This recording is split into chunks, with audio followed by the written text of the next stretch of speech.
এক গ্রামে ছিল একজন দরিদ্র মুচি, নাম সালেহ।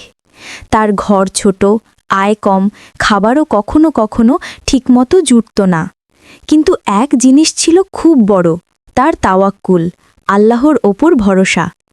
প্রতিদিন ভোরে কাজ শুরু করার আগে তিনি হাত তুলে দোয়া করতেন, ইয়া আল্লাহ, আমার রিজিক তুমি দাও।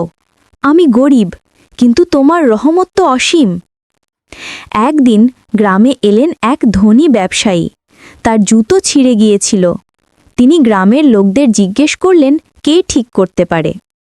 সবাই বলল, মুচি সালে খুব সৎ আর পরিশ্রমী, তার কাছে যান। ব্যবসায়ী তার দোকানে গিয়ে দেখলেন ছোট্ট ঘর, পুরনো সরঞ্জাম, কিন্তু সালেহের মুখে শান্ত হাসি। ব্যবসায়ী বললেন, তুমি কি আমার জুতো ঠিক করতে পারবে? সালেহ বিনয়ের সাথে বলল, ইনশাআল্লাহ, চেষ্টা করব।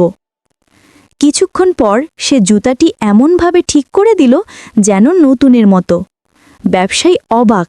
তিনি জিজ্ঞেস করলেন, তুমি এত সুন্দর কাজ করো, তবু এত কষ্টে থাকো কেন? সালেহ মৃদু হেসে বলল, আমি যা পাই তাতে আলহামদুলিল্লাহ। রিজিক তো আল্লাহই দেন, আমি শুধু চেষ্টা করি।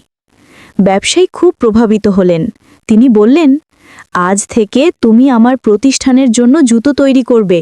তোমার জন্য নিয়মিত বেতন থাকবে আর সব সরঞ্জাম আমি দেব। সালেহের চোখে পানি চলে এলো। সে বলল, ইয়া আল্লাহ, তোমার রহমত কত বড়।